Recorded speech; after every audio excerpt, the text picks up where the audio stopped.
Good Wednesday morning. Today we are going to kind of be talking about Jordan Peterson. I live in Boise, Idaho, and last night me and some friends went and saw him come and speak. I think the tour is beyond order, and it was great. They opened everything up with a classical guitarist, and then Jordan Peterson's wife came out and spoke, gave a story, and then Jordan talked. And he talked a lot about rule number 8 in his book about do not lie. And then his stories throughout the conversation when he was sharing were a lot of biblical stories. Cain and Abel, talked about Exodus, just talked a lot about the Bible. And me and John were just bantering about that. I figured I'd hit the record button as John has had the opportunity to speak alongside him. So what are your thoughts on Jordan Peterson? He's a conundrum in some ways. All sorts of things surprise you, and then something else surprises you in the opposite direction, if I can put it that way. When he talks about anything to do with psychology, he's very well informed. Nobody ever gets the better of him.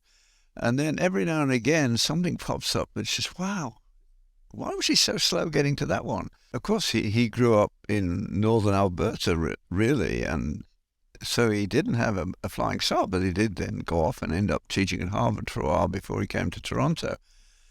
Yeah, during that whole period, he didn't pick up on Solzhenitsyn for a long, long while. I thought everybody picked up on him years ago. A bit of an oddball, but my goodness, he understands that the central issues are the most important ones.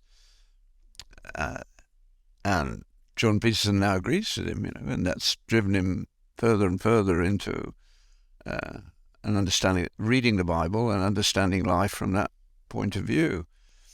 And one of the things that surprises me is that so far he's still sticking to a considerable degree at quite a basic level of what ought to be and was self-evident in our culture. I mean, the rules of life are, how do I put it? They were built into our cultural structure from over thousands of years. Back to the Jews, 2,000 years of Christianity and 2,000 years of Judaism before that, or 3. It's astonishing that he had to rediscover some of those things despite that education. So that tells you how far we have fallen. And I need at this point actually to, while I still think of it, to expand a little bit, because I got an interesting email from a good friend last week about the way in the last issue I talked about the fact that God primarily looks at our intentions rather than our actions. And Harry called me and said, well, I remember good intentions pave the way to hell. And various other similar colloquial statements. So I need to point out that I'm quoting Christ in the Sermon on the Mount. He says there will be people at the judgment who come and say, Lord, we did this, that, and the other, raised the dead, all sorts of good things. And he says, and I will say to them, depart from me, I never knew you. That's absolutely terrifying concept. Because Christ looks at our hearts, our deepest intents. And that's a key idea. We are to consider ourselves dead to sin. We know we aren't, or if you have become so content in that area, please tell me how you did it, because I can never go for a week without being destroyed by my own behavior, so to speak, when I sit down and think about it. We all have those faults, and Christ sees those. The God unto whom all hearts are open, all desires known, and from whom no secrets can be hid. That's who he is. So his love for us is not earned by what we do. It's a gift, it's grace. But then, as I grew up in a church that certainly thought of conversion and the Bible as all you really needed, and then I began to realize that there's a big process going on here. I was just, when thinking about this, and I've already quoted it once this morning, consider yourselves dead to sin. I remember Martin Lloyd-Jones talking about that passage from Romans when I was just in university. And he asked the question, why does Paul say we are to consider ourselves dead to sin? Because we aren't. At one level, every day we lose our temper with people, we say unkind things, we do worse, we lie to one another because we can't bear the truth. But Paul says you are to consider yourselves dead to all that. Now, you don't have to consider yourself something. If it's a reality, it's just who you are. But what Paul is saying is you've got to get your head around the idea that you're now in the kingdom by the grace of God. And that's merely the entry ticket. Christ now wants to work with you. Lewis's wonderful analogy, one of my favourite analogies, which say so much in so few words. He talks about Christ coming to live with us, which is what happens with salvation. And we say, well, that's a nice idea. I'm amazed he'll come and live in my humble cottage. He thinks of him more as a visitor, and then he says, then I realise he's doing some renovations. Well, my cottage needed some renovations. Then I realise he's pulling walls down. He's extending it. He's putting a wing out there and another one out there. And then you realise he's building a castle. And he intends to come and live in it with you. The picture is so big that we need help to get our heads around it, and it should stimulate us in terms of what we will and will not do, things that get in the way and things that help. And slowly he's working on us. And the idea of reconstructing a house is rather a good analogy. He's always repeating this sort of thing. Work out your own salvation with fear and trembling, for the Lord is at work in you to will and to do his good pleasure, not yours at first sight. And even the Lord's Prayer, which we just fly through every time, Our Father who art in heaven, hallowed be thy name. Has ever thought about that in recent times? Our media are full of crudity and blasphemy. The idea that there's a God who needs to be hallowed, who needs to be understood in an overwhelming sense. It's good for us, but nevertheless overwhelming, because he's making us stronger, making us fit, if you like, to live and be with him. So when I say that Christ looks at our intentions, not at our actions, that's because our actions are a long way from our best intentions. And we need to think about that for a long while. And then you start tracing it. It's in all the epistles. And the early church clearly had more sense of this than we have. They had a joy that came from the presence of Christ. You look around Christians today, look at yourself, look at myself. I'm not a bubble of joy at one level. And then I stop and think, and my goodness, I say, well, but I'm never fearful, which is on the way. And joy in the New Testament, again, Jesus, when you are persecuted, rejoice. That's an amazing statement. He commands rejoicing, so it cannot be subjective. It's objective joy. And then he gives you two reasons. Look at the company you've joined. They persecuted me, they're persecuting you, and you have a reward in heaven. We are content with such little pictures. We have lost the big picture to a considerable degree, especially the young. Getting the right places, the right things in the right places is so important. I was just listening before joining Craig this morning to Tucker Carlson talking about why he's moved to Twitter and saying something that initially I stopped. He said, freedom of speech, if you don't have freedom of speech, you don't have anything else. Well, I put normally I say if you don't have the right to life, you don't have anything else. I think that's even more fundamental at one level. But life, Tucker is right about, without freedom of speech, then you can't learn, you can't grow. You're just a cog in a machine. You can be manipulated, and he illustrates how the media do that. They tell you half stories, and the story has to fit the narrative. Now, it's got so bad with the young, of course, that they've got this basic disease of having an ordering of the goods. I always have to be careful about that phrase because most people think of goods in material terms, but I'm using the term in the old sense. The goods are those ideas, those insights that make our life what it is. Prudence is a love, is a good. Truth is a good. Justice is a good.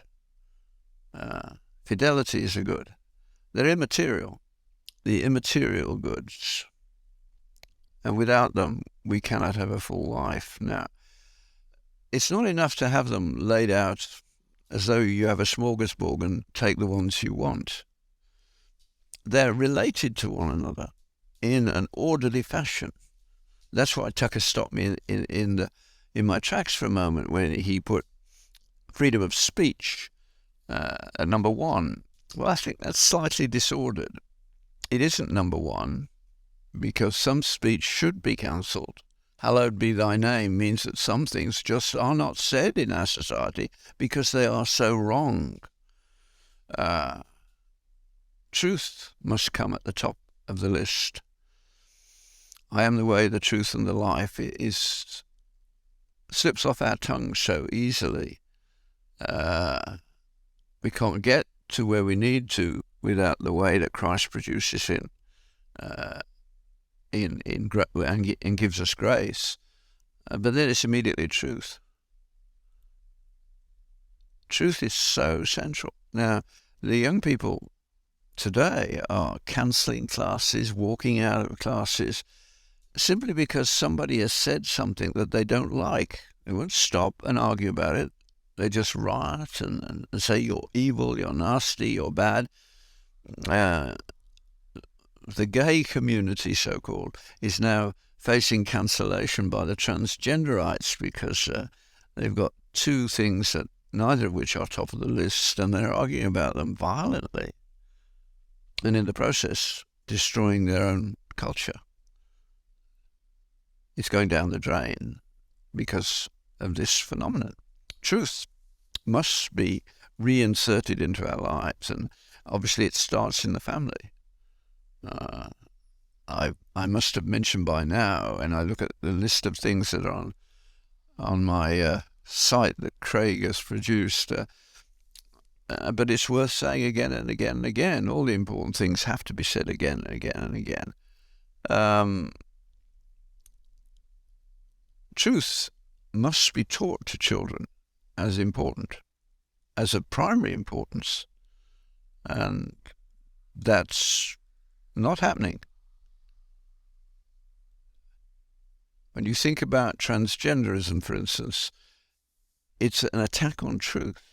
It's a failure to appreciate that some things are more important than others, and they have to be lived with, they have to be faced. And instead, our immediate desires are being put at the top of the list all the while.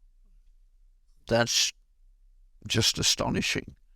But it has always been Satan's way of dealing with us, to get the goods disordered, and then he can manipulate us. When a child tells the truth, always celebrate the truth-telling and then negotiate the poison. Not the poison, the consequences. But celebrate the truth first, so that it becomes second nature to them. That you cannot give a child a greater gift than to be truthful.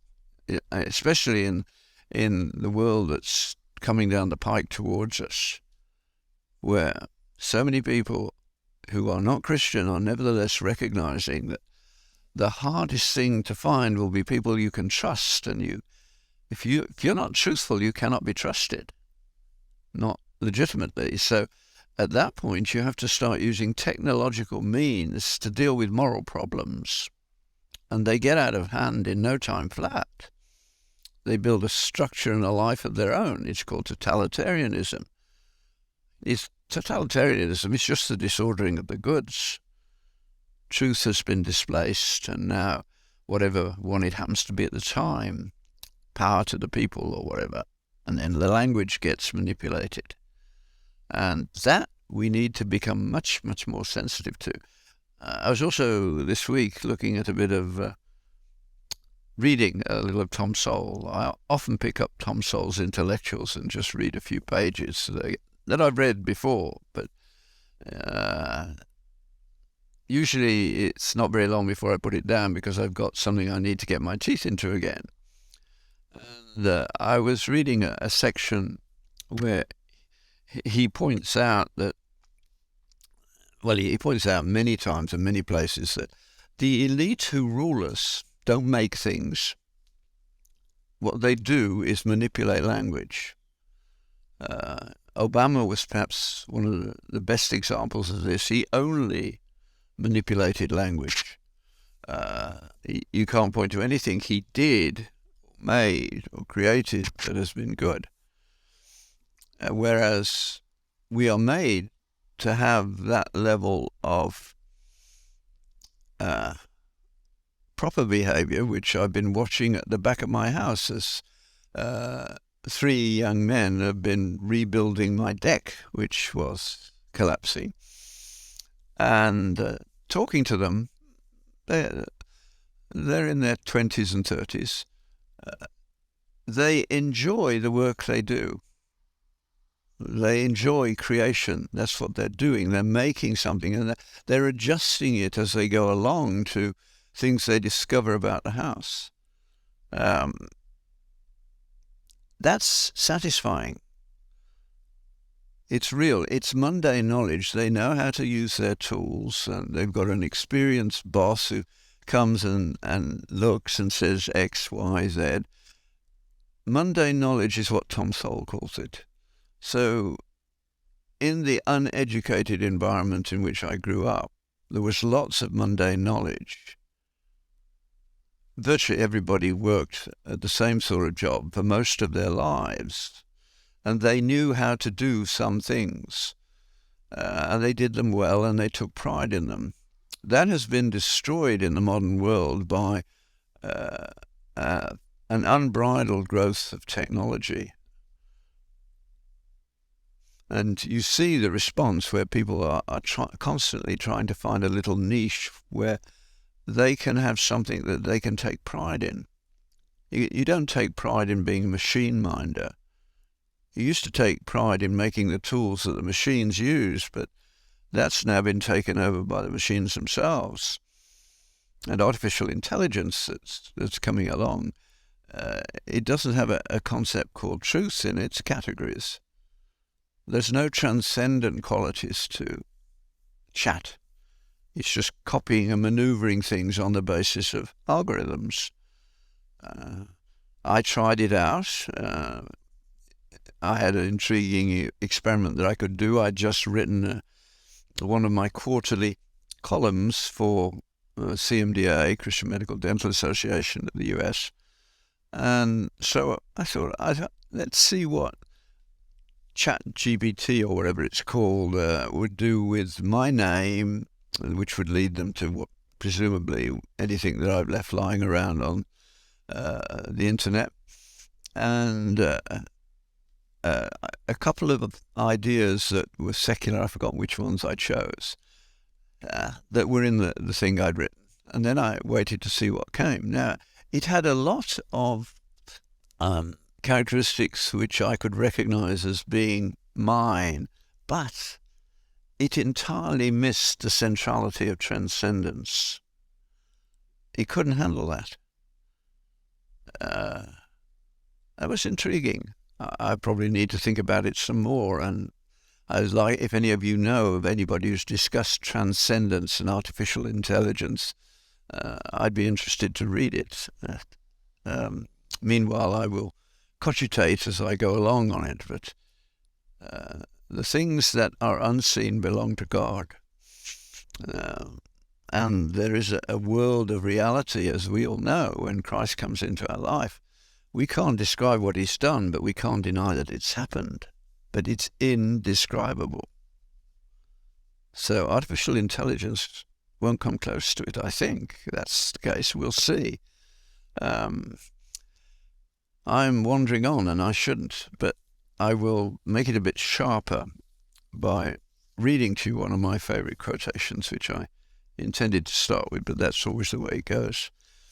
This is from Wendell Berry's lovely book, Life is a Miracle.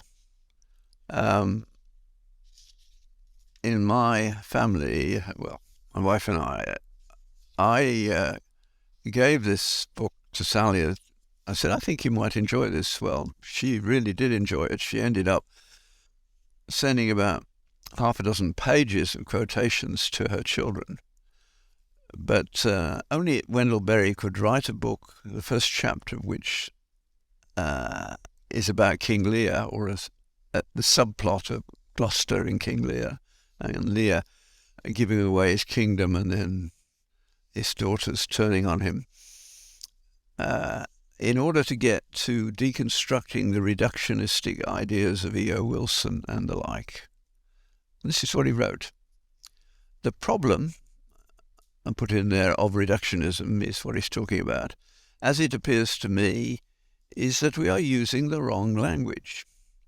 The language we use to speak to the world and its creatures, including ourselves, has gained a certain analytical power, along with a lot of expertish pomp, but has somehow lost much of its power to designate what is being designated, analysed, or to convey any respect or care or affection or devotion towards it.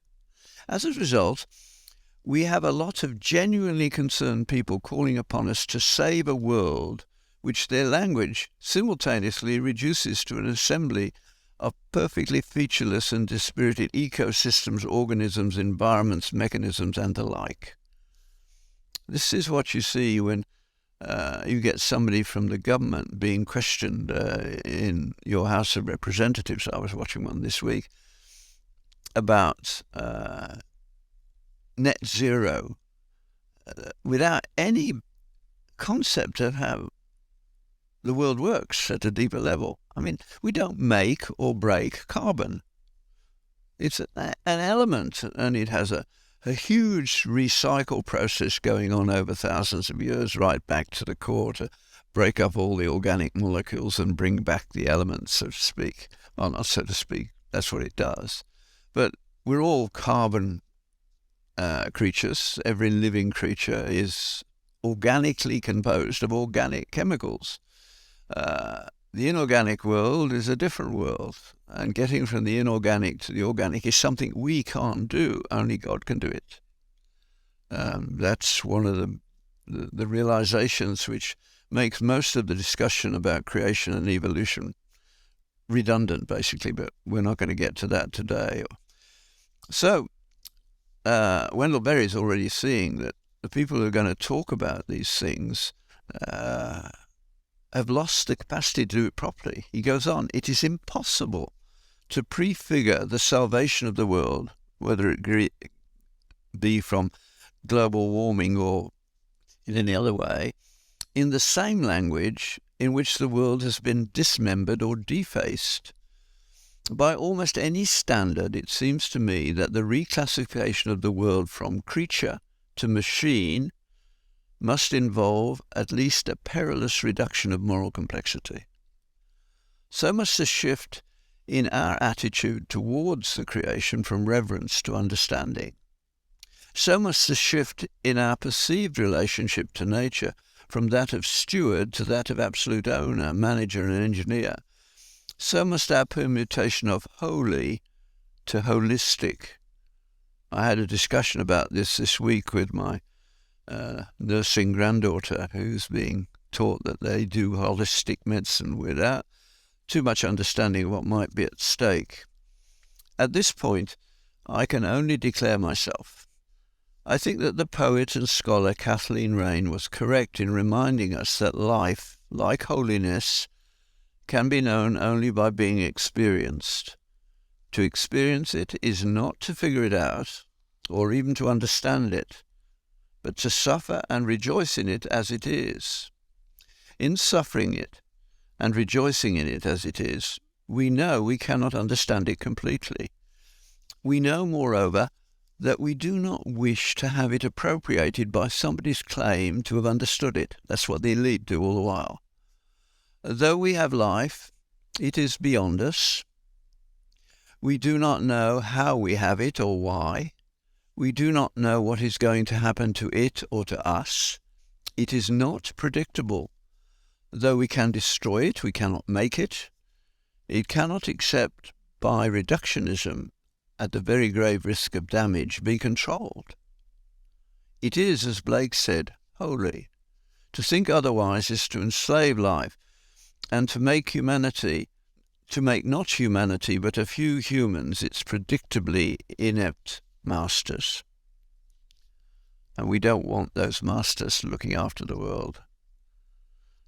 That's why wisdom is found amongst ordinary humble people, and is almost entirely different from the people who look upon themselves, missing from the people who call themselves elite or think of themselves as elite.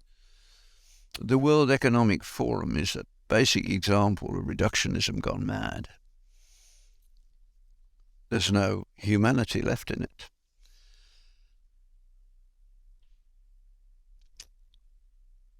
That's a bit stark.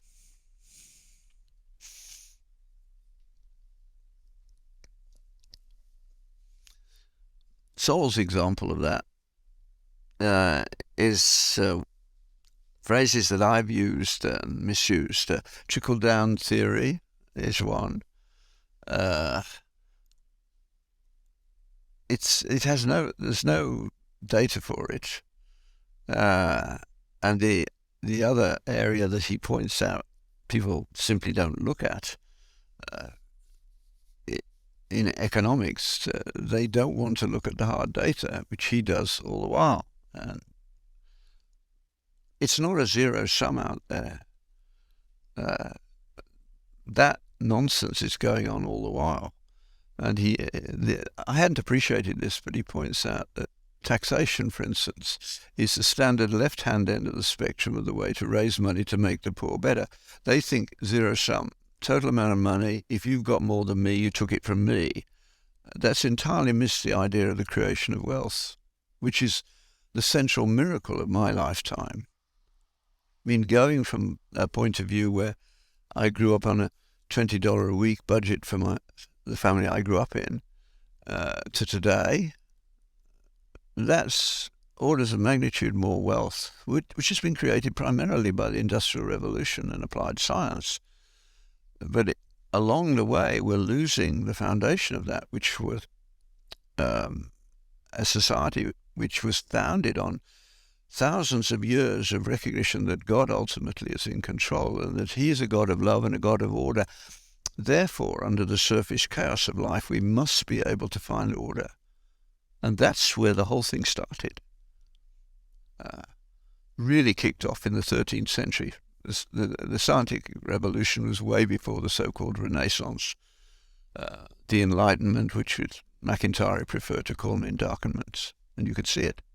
There's no depth to our young people. They have no historical knowledge, and so they're vulnerable to anybody who's clever with words and sounds impressive. So in every case in the States, when taxes were cut, taxation income increased. Isn't that interesting?